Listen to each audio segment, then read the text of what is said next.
Alright, take 3. So, this is Mario and Luigi Superstar Saga. This is an 80% TAS in just under an hour. This is the first game in the Mario and Luigi series on the Game Boy Advance.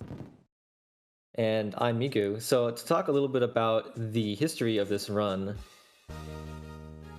So, back in around 2010 or so, a well-known TASer named Mug did a lot of research for this game, and eventually he found some pretty huge glitches, which we're going to see some of towards the end of the run.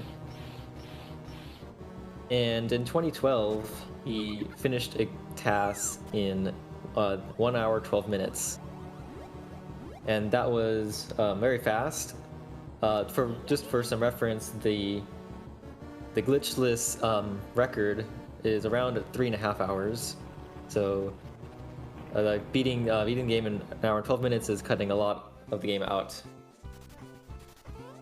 And then after that, in the next few years, a lot more bigger glitches were found, and some new strategies, some new battle strategies.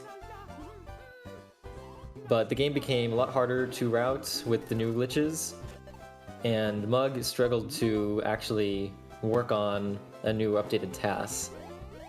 In 2017, he finished about 20 minutes or so of a new run, but then got stuck on a difficult RNG section.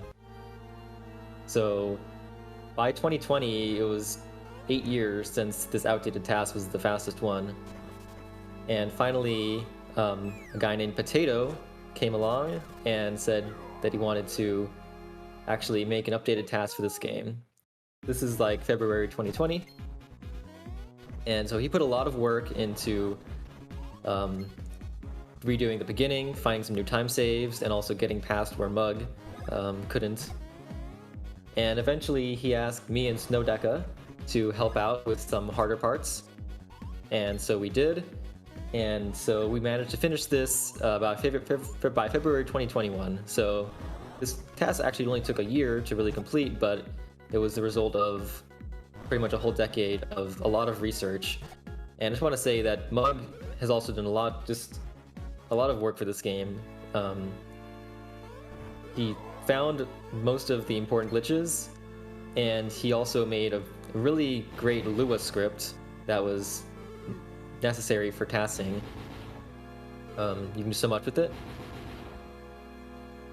Alright, so just to explain some of the story here. The villains of this game, Cackletta and Fawful, stole Princess Peach's voice because they need a pure voice for something. And then there's this tutorial fight with Bowser, and there isn't anything special going on there. Just jump on him 5 times, and that's the fastest way to beat the battle. And now Mario, Luigi, and Bowser are going off to Bean Bean Kingdom, which is the place where Cackletta and Fawful took Princess Peach's voice. Yeah, they gave her, as I say, an explosive vocabulary. I like that.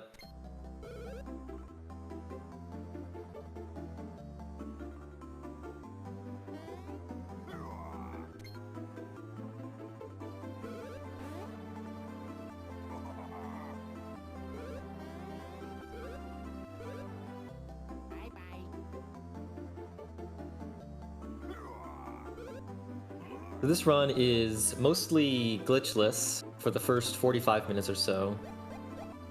And then the last quarter of the run is just filled with crazy glitches. And those glitches actually cause a lot of graphical errors. So if you are photosensitive, there's a lot of flashing graphics towards the end. And I'll remind you when that comes up. But for now, the first 44 minutes are pretty standard.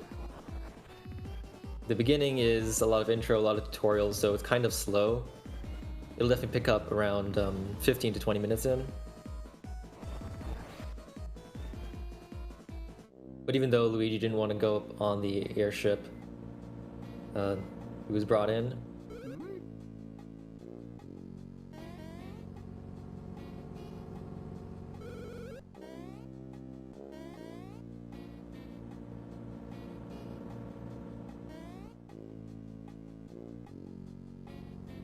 So now we're walking through the airship, which is like a little tutorial area. Here, we actually have to take our pictures for the passport to go to Bean Bean Kingdom. There's a little Easter egg where if you press different buttons during the picture, you can get different poses. Oh no! Oh yeah!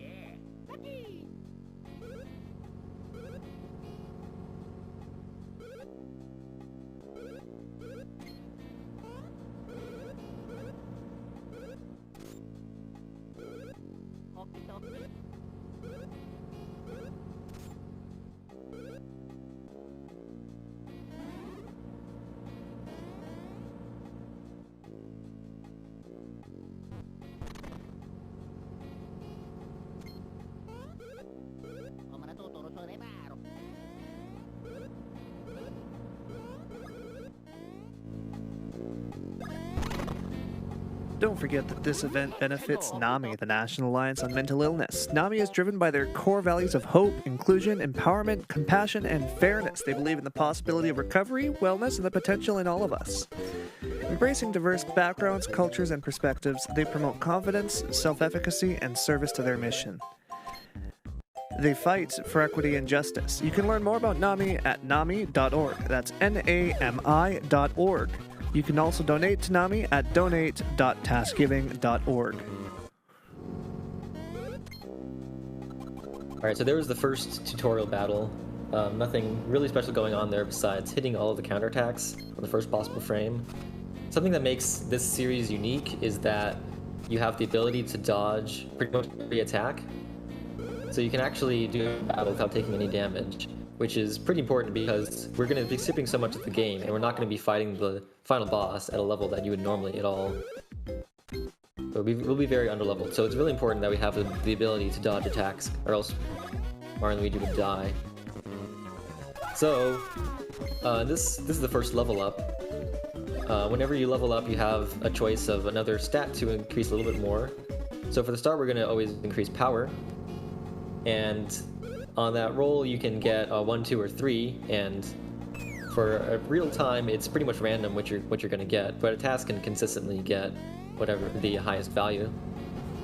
And we actually manipulated that roulette to start as soon as possible, so that we could press A as soon as possible and actually get the 3 right away. Because the starting position of the roulette is random, even though the order of the numbers is always the same.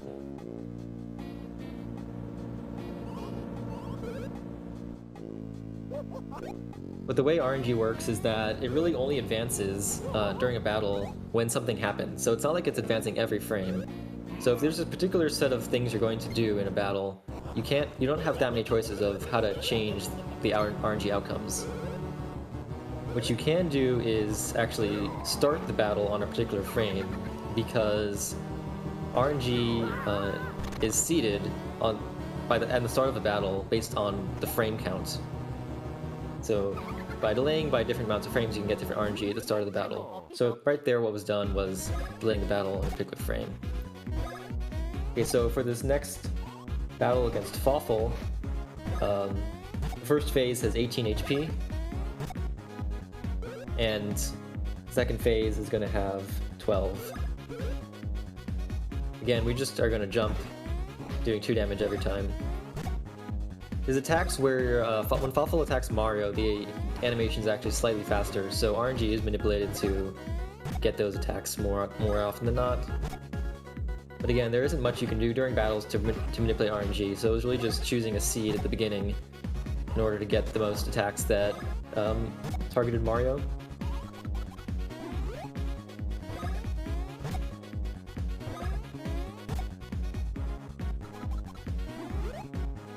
Yeah, Fawful has some really great lines. He's definitely a fan favorite character, and he also appears in Bowser's Inside Story as the main villain.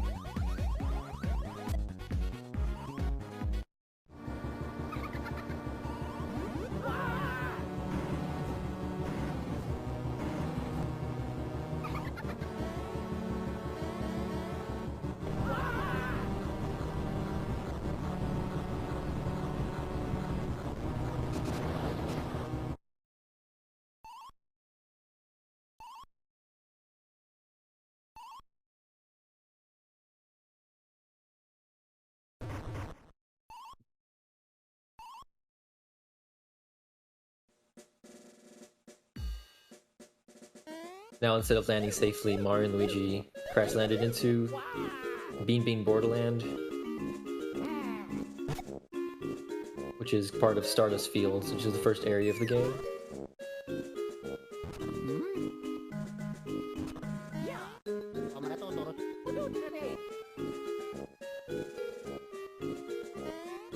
Right there, we were like kind of ran next to those ledges there, and the point of that was that you can actually get a little boost when running off ledges, because the game doesn't want to place you too close to a wall. So when you walk off a ledge diagonally, you can kind of get pushed by the wall a little bit. And this is the border jump minigame. We want to get hit so that Mario and Luigi both have 1 life remaining, because at the end there's going to be fireworks, and the number of fireworks depends on, you get 1 firework for every life remaining that they have.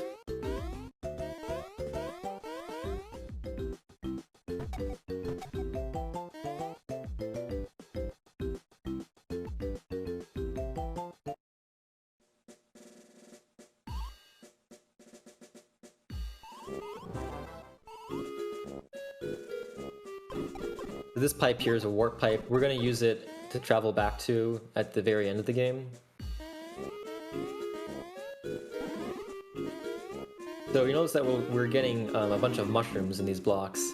That's because we're going to eventually get a badge that increases damage based on how many mushrooms you have in your inventory. And it's extremely broken because of this certain way they programmed it, and I'll get into those details later. But for the whole run, we're going to be collecting mushrooms and also money and other items to sell in order to get more money and buy more mushrooms. By the end, our inventory is pretty much only going to be mushrooms. So here, Tolstar asks for 100 coins, but the Mushroom Kingdom coins are worthless in Bean Bean Kingdom, so they have to collect 100 Bean Bean coins.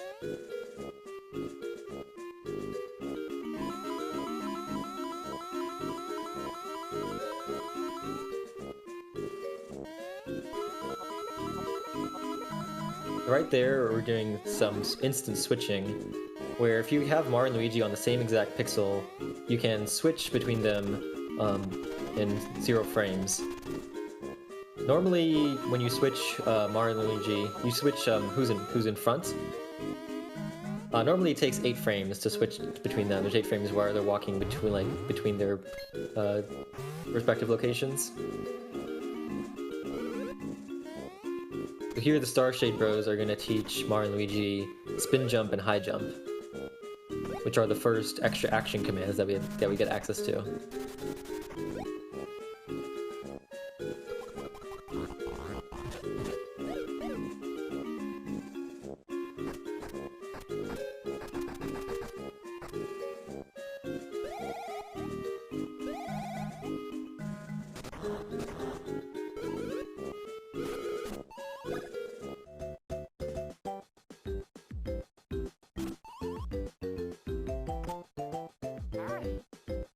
So when Luigi isn't back, he can use high jump. When Mario isn't back, he can use spin jump. The glitches that will appear later on in the run are all based around getting unintended action commands, so understanding how the action command system is important for understanding those glitches. But first we're going to do the first minor sequence break of the run, where you're supposed to go up and touch that flag, but you can actually skip that by doing this precise spin jump and switching right at the corner. Normally if you try to walk there, they'll stop you from going to a loading zone, but you can kind of get past it by switching into it. So here's the first battle we have to fight in order to get 100 coins.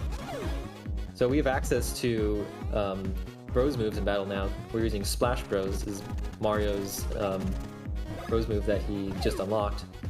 Luigi also has Bounce Bros now, but we're not going to use it.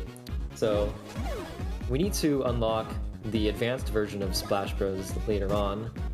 After doing 20 successful Splash Bros uses, you unlock a better version of the attack, which is going to be useful for an upcoming boss. But the same for for Luigi's attack, Bounce Bros, that's unlocked after only 8, and we don't want it to unlock that one because it takes some time, the animation of unlocking it. So we actually have to fight some battles in order to get enough coins, but we also get to have this opportunity to get more mushrooms because the enemies can actually drop mushrooms. And as I said before, we're going to need a lot of mushrooms.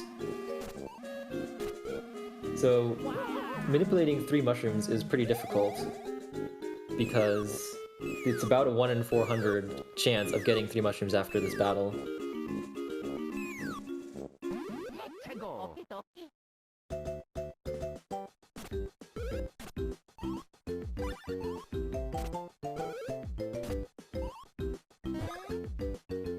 So we just used a lot of Splash Bros in that previous battle, but here we're actually seeing the tutorial for it. And fortunately, it actually refills the BP, which is the resource used to do special moves. So we can continue using them without using syrups, which is what refills BP.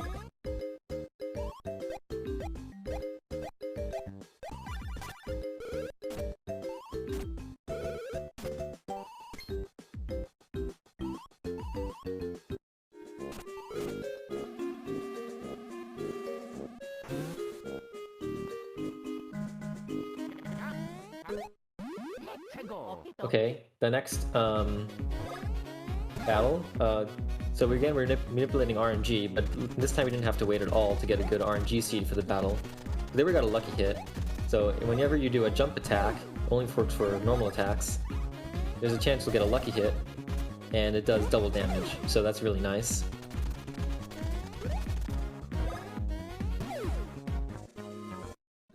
And then we also manipulate a 2 mushroom drop. So that's a really nice battle. This one we have to wait quite a while before entering the battle to get a good RNG. And this one we also manipulated a 3 mushroom drop.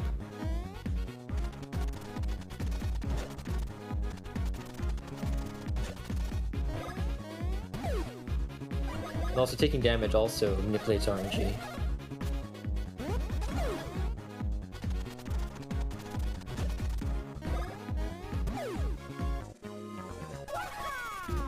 There's 3 mushrooms and also another fast roulette here where we could pretty much press A right away to get that 3 extra power.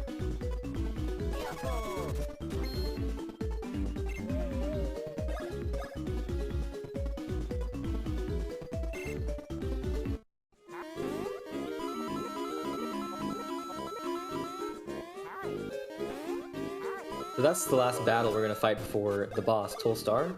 Now I have 100 coins. We use a syrup on Mario to get some back BP.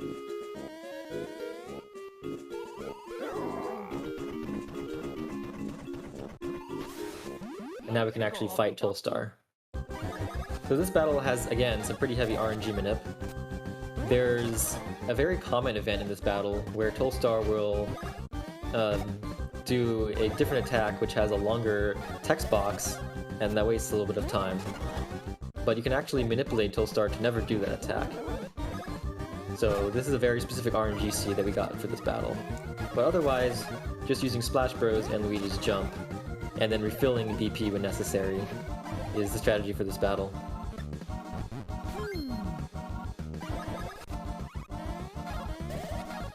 So there's still some text boxes in this battle, and those happen all the time. But there's some other ones that can actually be skipped.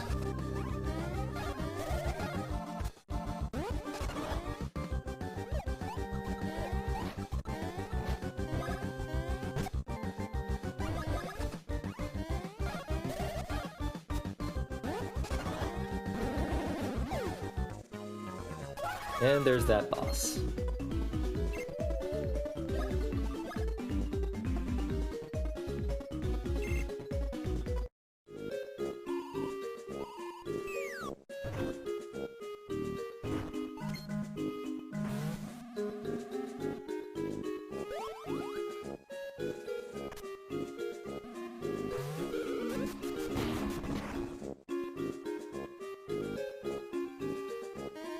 So there's a pretty precise jump there over that gap. You're supposed to spin jump over it, but you can barely make it with a jump. And that jump's called Swag Jump. It's always fun when you do RTA, but for TAS it's pretty easy. So now we're going to be entering Hoo Hoo Village pretty soon.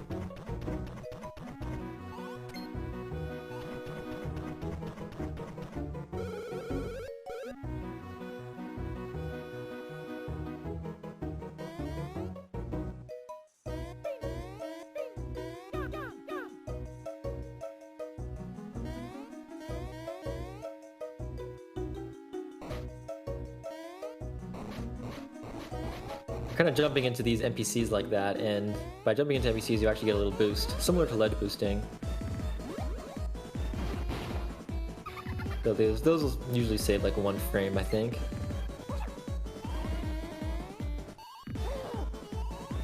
And here Fawful blocks the path with a rock. We're gonna have to get rid of eventually.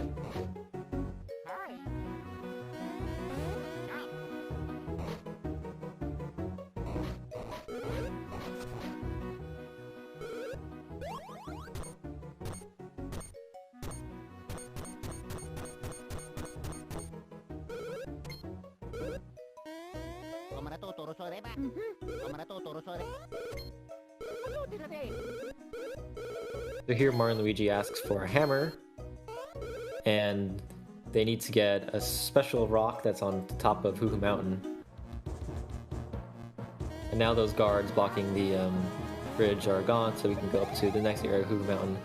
And there's a lot of great movement in this area, like very precise high jumps and spin jumps, doing all done optimally, and also a lot of nice encounter dodges. We're actually done with random encounters, or not really random in this game, but overworld encounters. So all the rest of the battles will just be bosses from now on. So there's a trick called a tunnel clip. It was originally found by Mug, but he actually didn't find it there. He found a few other tunnel clips you can do in different parts of the game. And then later on, a glitch hunter named TASGiving found that particular application of tunnel clip. And you might know Solid from glitch hunting in Thousand Year Door and a lot of other games.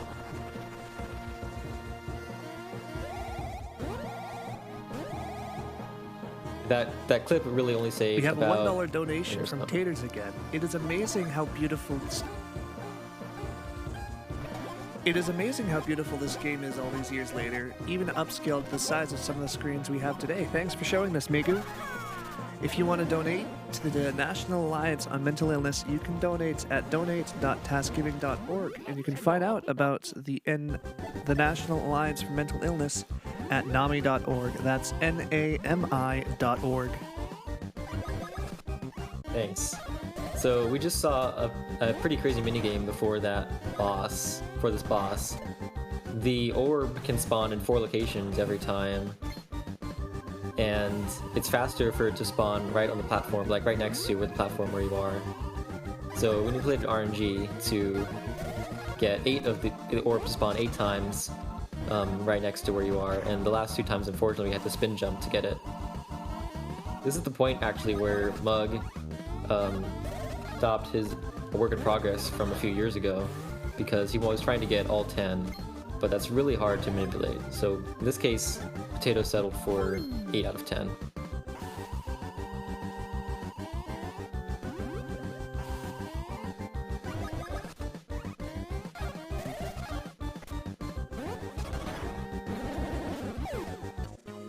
In this case, there isn't much crazy going on in this battle.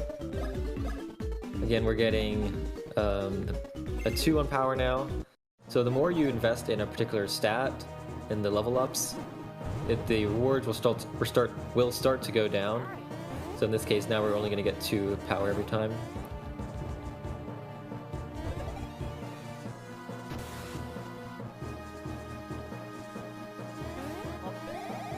And in particular, we want to get 27 POW on Mario for the next boss, because that will skip a turn.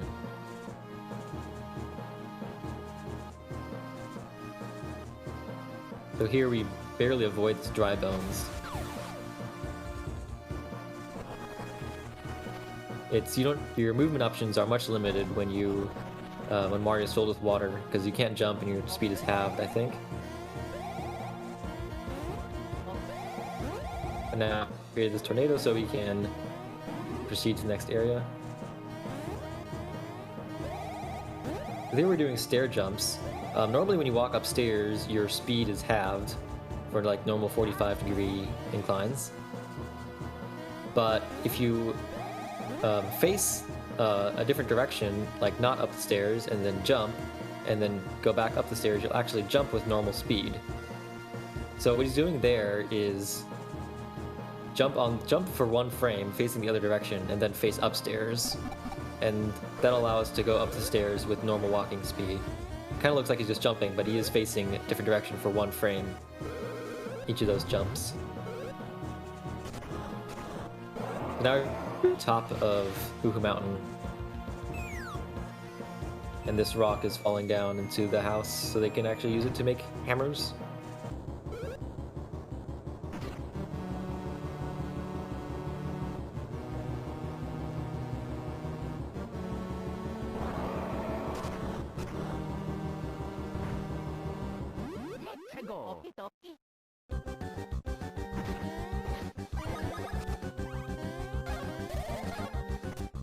Alright, so this is dwangoAC, and here we're actually going to use Bounce Bros, because we need to do a little extra damage to skip a turn. And we're also going to finally get Splash Bros advanced in this battle, after doing 20 uses of Splash Bros.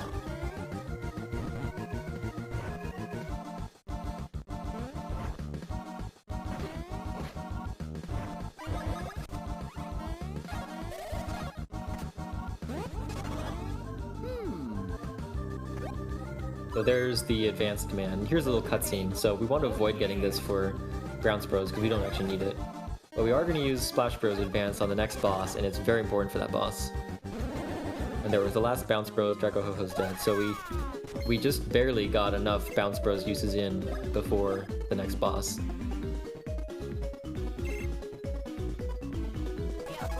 So now we're actually going to switch to upgrading Stash for Luigi. What Stash does is it has two effects. First, it increases the chance of lucky hits, but more importantly, it decreases the buy price of items in shops and increases the sell price. So it'll allow us to get more money and more mushrooms, and that'll make us deal a lot more damage later on. So at this point, it's much better than POW. And then dwangoAC turns into Prince Peasley.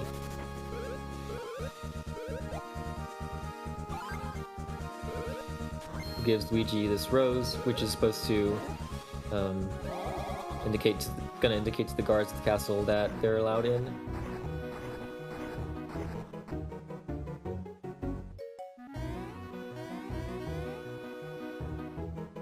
The more stair jumps there, and now we can finally actually get hammers.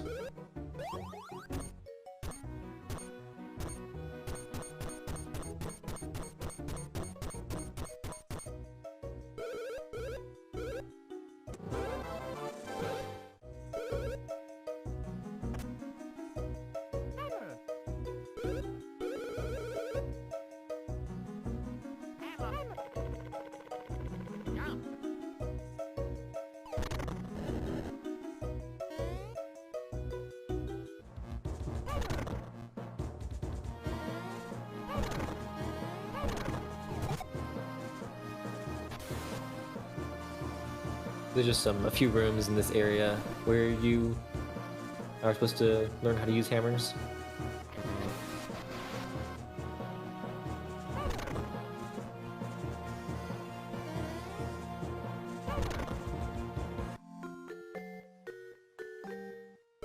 This is the minecart minigame. To pass through this tunnel, we have to play a little minigame. And the way you beat it is you have to get at least 10 gems. And there's a total of 15 gems, so there's a lot of leniency. And the TAS is having some fun with the flashlight. You're supposed to shine on the back to see where the gems actually are for Luigi.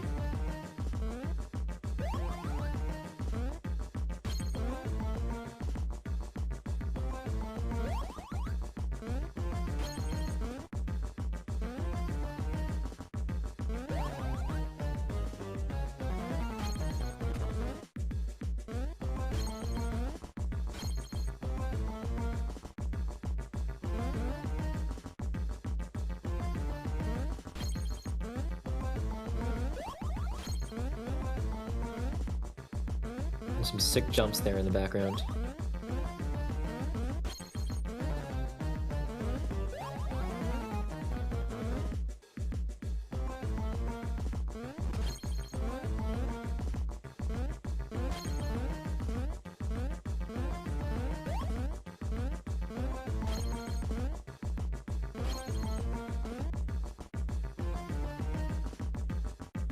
Alright, so that's the minigame.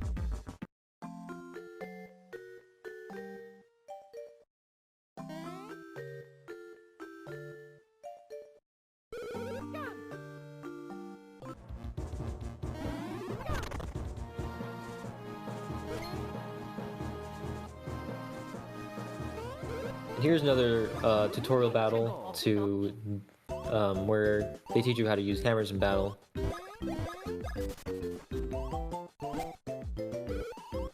This is when you have to hold the button and then release it when you swing the hammer. We're never actually going to use the hammer attack in battle though. We're going to pretty much stick to jumps and special moves from now on.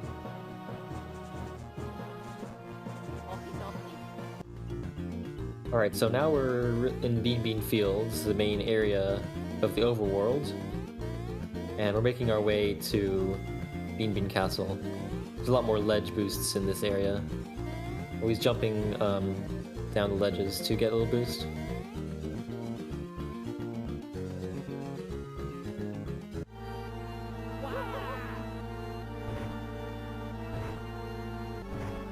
But the town's already in ruins, thanks to Cacletta.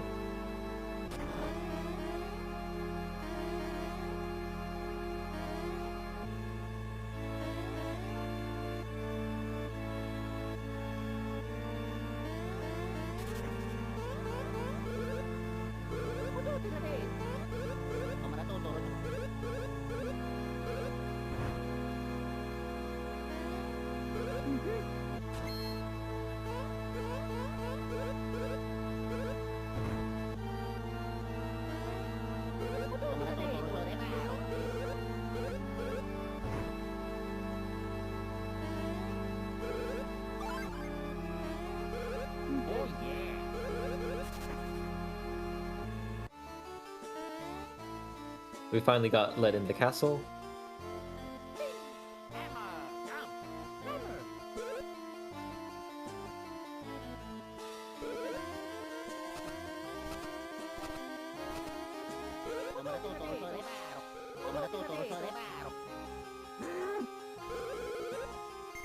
So here, Lady Lima is making Mario and Luigi do some plumbing for the castle. One of the only times that Mario and Luigi actually do plumbing. Like, they're supposed to be plumbers, but it doesn't seem like they really do it at all. So for these few rooms, you just have to hit all those plugs and then it'll open the door. There's some tricky enemy dodges in here too.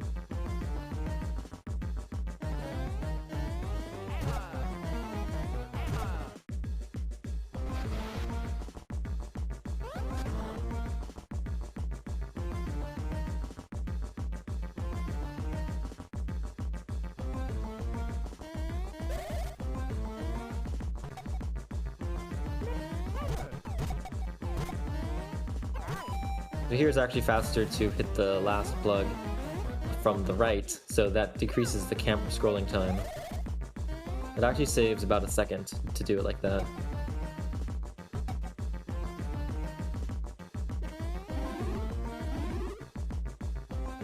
Collecting more mushrooms. A lot of the hard work on this task was figuring out how to optimize the mushroom routing. There were a lot of revisions for figuring out how many mushrooms to get in total and where to get them, and also like how to get coins and what other items to get to buy or to sell.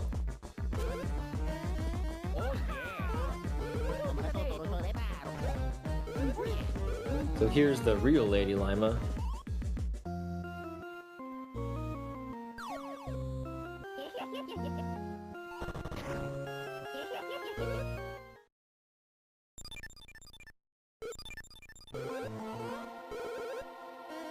It turns out Cacletta already stole the Beanstar,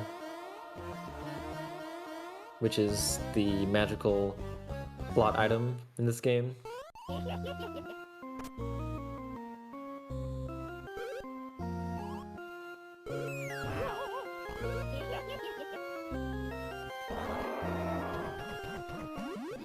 This is Queen Bean transformed into some sort of monster.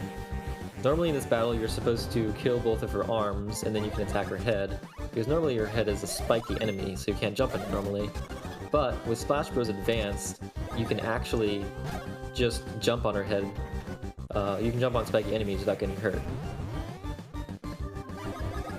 So that's why getting Splash Bros Advanced was so important, and it saves a ton of time in this battle. She has a total of 120 HP, so since each hit is doing 40, we can defeat it in only 3 turns.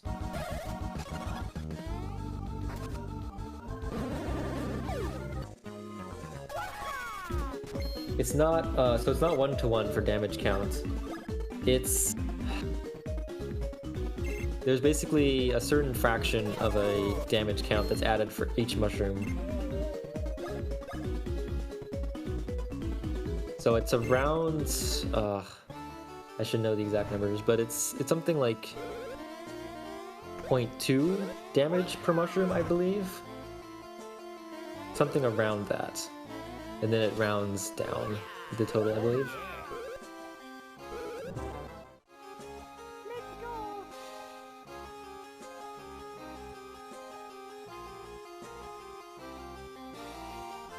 It actually depends on what sort of mushroom. Like, in this run we're mostly going to get normal mushrooms, but the super and ultra and max mushrooms all do slightly more damage.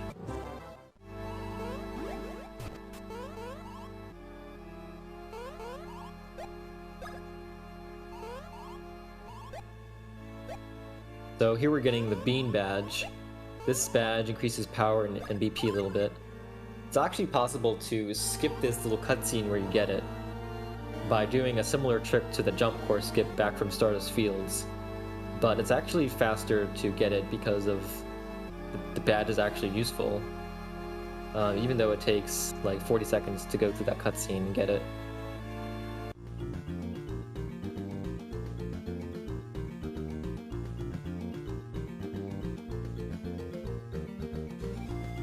Now we're going to head over to Chucklehook Woods. Story reason is because we need to get Chocola to heal the queen. Although this is where we're going to start to diverge from the main story.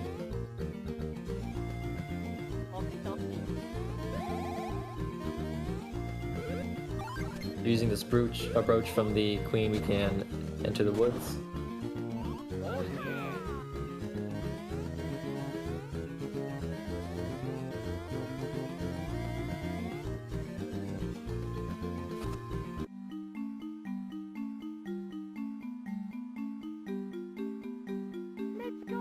Yes, it was nerfed in the Japanese version, and that's something I probably should have mentioned before, is that this run is on the English version, and there are actually a lot of version differences that matter for this. One of them is that the Mush Badge is more powerful in this version. Another one is that the glitches that work and don't work are very different versions, and there's in particular one glitch that works that is a lot more useful on the US version than the Japanese and other versions. So this here is Popple, who calls himself some sort of shadow thief.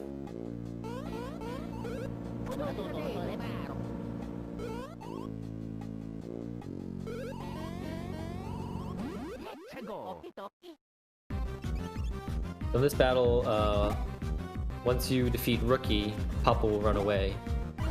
So the goal will be to focus on Rookie.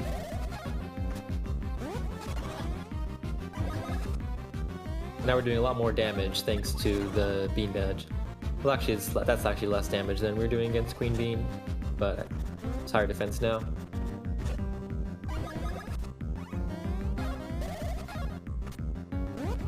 So once Rookie hits 40 HP or less, he'll do a pretty slow attack where he breathes fire.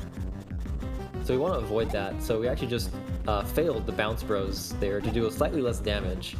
And now he has exactly 41 HP left. So we managed to skip that last phase of the battle. And fortunately, the Splash Bros and Bounce Bros do exactly 41 HP in total, so that barely kills him. And then, before running away, Papa will do one more attack, and we manipulate him to kill Luigi.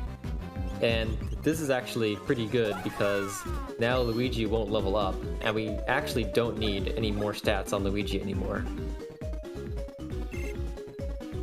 Because the level up takes about 10 seconds, so we basically save 10 seconds by having Papa kill Luigi there.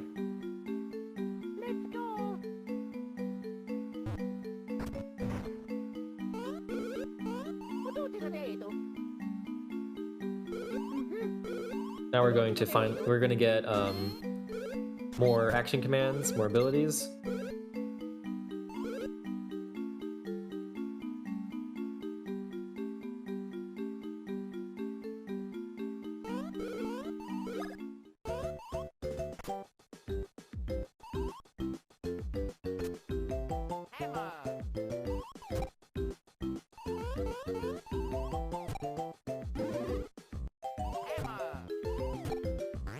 So when Luigi's in the back, he can hammer Mario, make him smaller.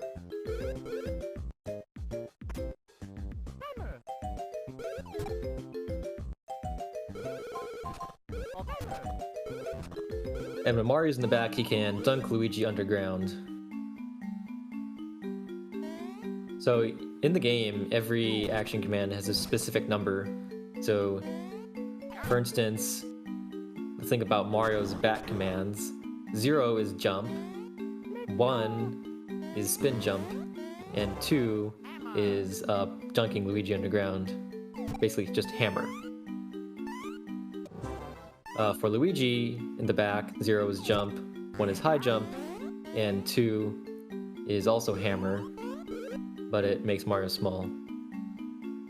And the glitches that we're going to do soon are all about getting unintended action commands by increasing the action command past the normal value. So the glitches are going to start in about a minute. So again, the photosensitivity warning coming up. There's going to be a lot of flashing graphics because when the game tries to render unintended action commands, it creates a ton of glitched graphics.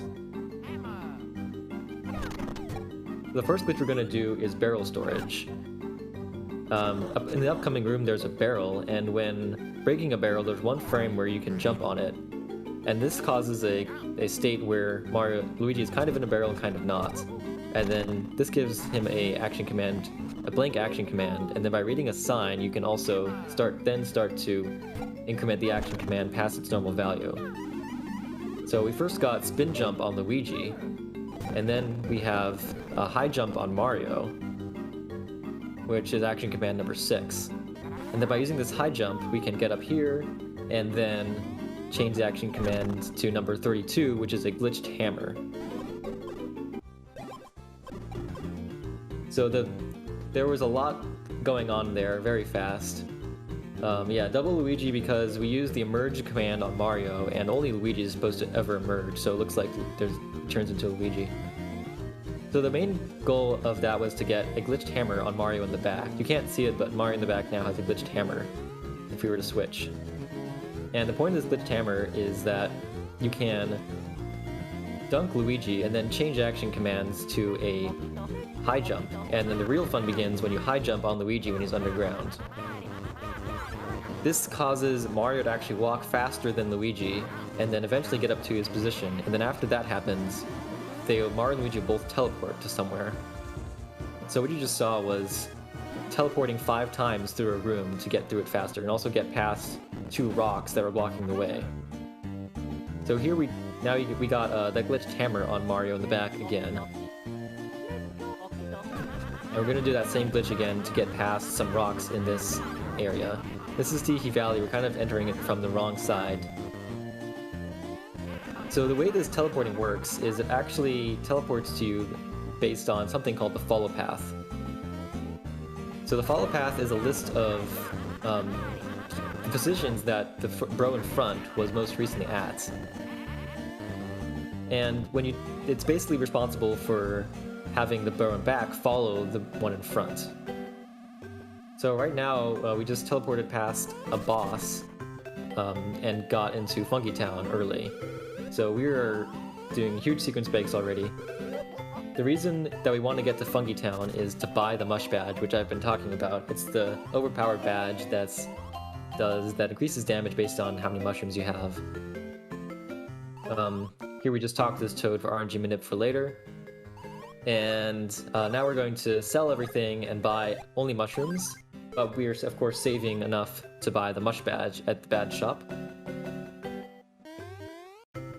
So as I was saying before, the follow path is this list of positions that you were most recently at. And it's what the bow and back uses to follow the bow in front.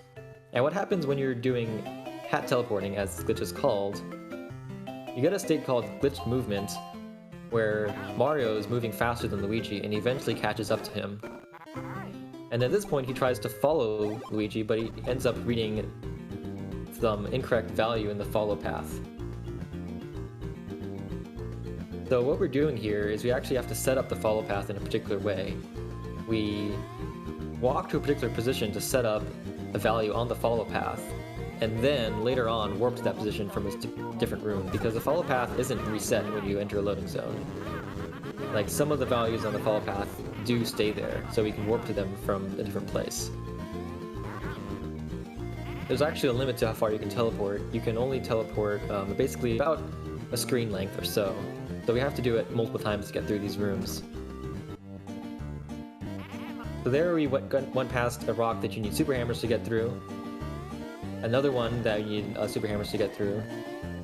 And now we're going past a giant wall in the middle of this room. That's this skip here is referred to a big skip because it skips all the way to an area that you're supposed to fight a boss right before the final dungeon unlocks. So we're doing another hat teleport here to get past a wall that you're normally supposed to open by using the fire ability, which we're not going to unlock in this TAS. So we just teleported past that wall. And now we're in this place where Luigi is supposed to have gotten kidnapped, and we skipped, the entire game. We skipped finding the Beanstar, we skipped Bowser inhaling Packletta's soul and becoming Bowletta. So here's Popple and Birdo. There's actually a few other fights with Popple that we skipped. And here we're going to see the full strength of Chopper Bros and the Mush Badge. So Chopper Bros is an attack that does damage lots of times, and it's supposed to quickly decay to 1 damage per hit. But the way the Mush Badge works is it actually applies the extra damage after this decaying of the damage is done. So in this case, it decays to 9 damage per hit, which is pretty crazy because TAS can do 26 hits with Chopper Bros, so we just did 26 times 9 damage in one turn like that. And I think Birdo has about 500 HP. And similar to the previous battle, we had Popple kill Luigi, and this skips his level ups, because again, we don't need his stats much. And again, we're still upgrading Stash. Now, the reason that power doesn't matter much is because our damage is pretty much only based on mushrooms now. No matter how much power we have, we're only going to do this 1 damage for all the hits with Chopper Bros.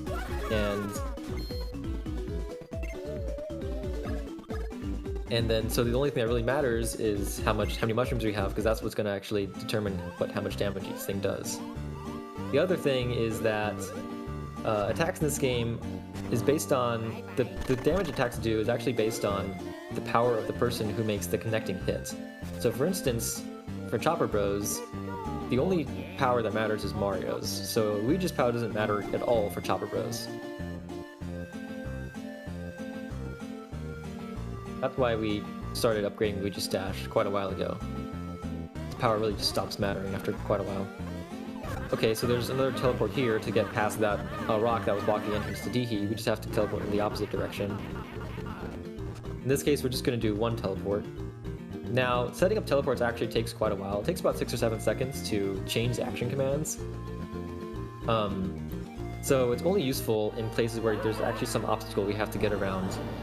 In theory, it could be faster to teleport just through normal rooms because it's faster than walking, but it's usually not because of the time it takes to actually set it up. So here we're going to do sign glitch again, which was the glitches we did at close to the beginning of the glitch section. Instead of using a sign, we just talk to this NPC and also buy, got all the way to 74 mushrooms. So we're setting up the follow path again by switching. You can maintain follow path values. And then we're going to do another teleport. If you try to enter in this state of the game, there's actually an invisible wall in front of the castle on one side, so we're teleporting past that now. And we actually got a spin jump on Luigi in the back, and we got barrel on Mario. Or hop on barrel on Mario in the back as well. Knockback Bros also uses only Mario stats, yeah. Knockback Bros, Splash Bros only use Mario, Bounce Bros use Luigi.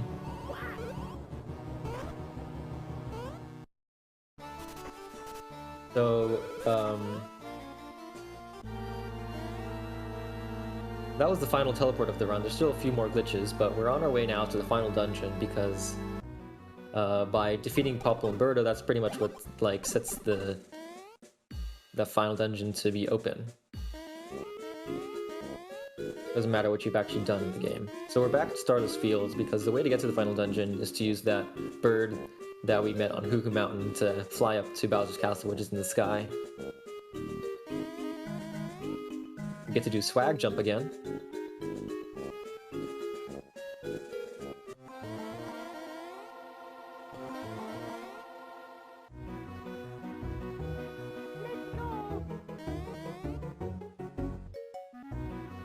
As I said before, we have spin jump on Luigi, and we're going to use that spin jump to change it to a barrel command on Luigi. So now we have a barrel on Mario and Luigi, and those commands will be used to skip all of Bowser's Castle. So there's a little escape sequence you're supposed to go through after beating the final boss, and we're going to go through that escape sequence backwards to get to it really fast. So first use Mario's barrel command, and then by breaking the barrel next to the ledge, we can actually clip up onto it. So now we're in the escape sequence, and then we're using Luigi's barrel to hit this switch here. Normally we're supposed to use a barrel that's in the other left side of the room, but it skips some walking to use a barrel like that. And now here we are, right in the final boss room. So it's incredibly convenient that there's that escape path. Otherwise you have to go through the whole castle.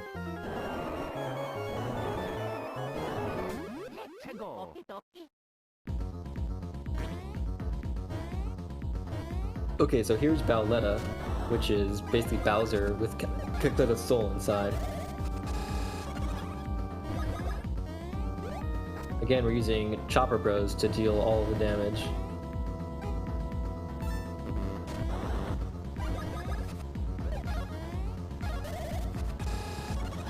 Now we're doing 16 damage per hit because of all the extra mushrooms we got. So we have a total of 74 mushrooms and 2 super mushrooms, which gives us a mush badge bonus of 15.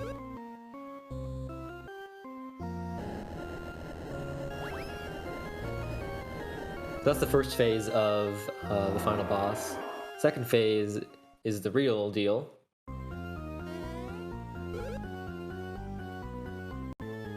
This is Kekletta's soul, and so to defeat the heart in the middle, you have to deal damage, you have to kill the arms and the head. The hands each have 80 HP, and the head has 200, and the heart has 1200. So first kill the head, so because it's the fastest and it attacks first.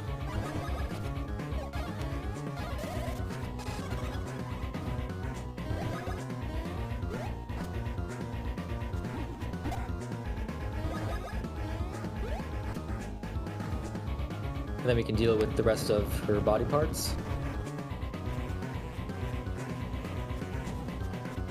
Now the heart is active, bigger so we can actually damage it.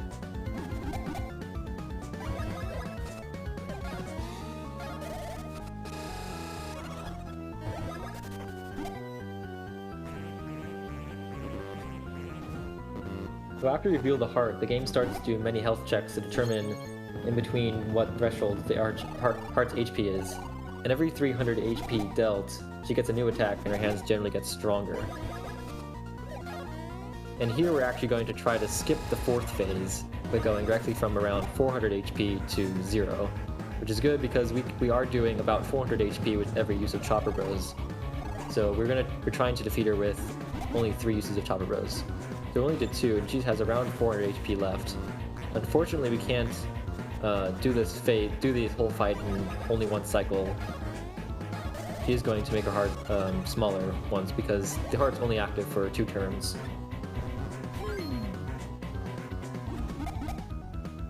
There is also a lot of RNG manipulation going on in this battle.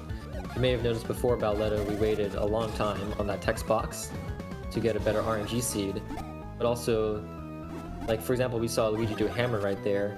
Different attacks will advance RNG slightly differently, and we want to make sure that all the attacks in this battle were chosen specifically to manipulate RNG so that Kekletta does faster attacks.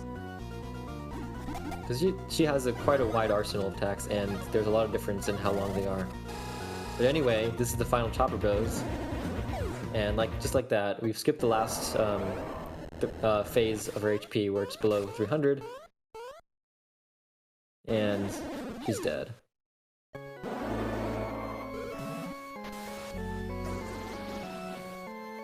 So there's just pretty much a little over a minute left of actually going through the escape sequence the normal way.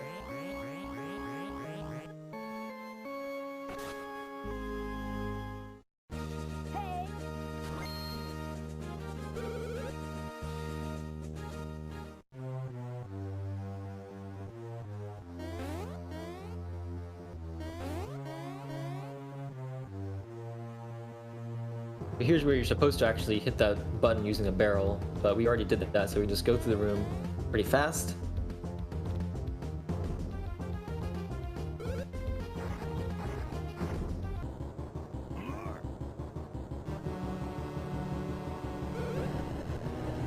So I want to give another shout out to Potato, because he's the one who's really put in all of the work into creating this TAS. I really only tasked some of the glitch segments. I did about 8 minutes or so of the run, and Snodeca also helped with routing and some of the fights. But the vast majority of the work, of the tasking work and also organizing it all, was thanks to Potato. And so this is the last cutscene, and the time stops the last input is of that text box right there.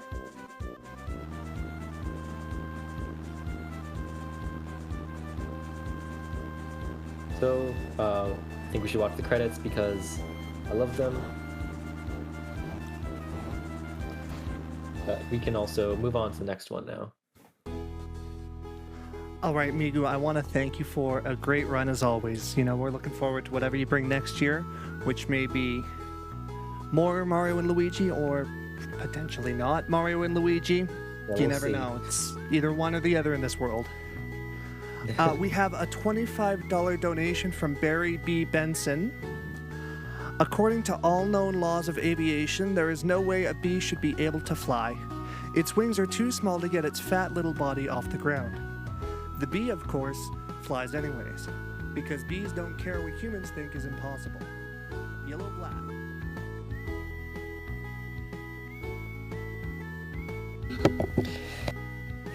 Hello everyone, it seems we've lost May, but luckily I'm here. I'm Fellow, and I'm going to be your host moving forward, and this next run is going to be benefiting NAMI, the National Alliance on Mental Illness, and I'd like to thank everyone so far for their support and moving forward with this charity marathon. Thank you everyone.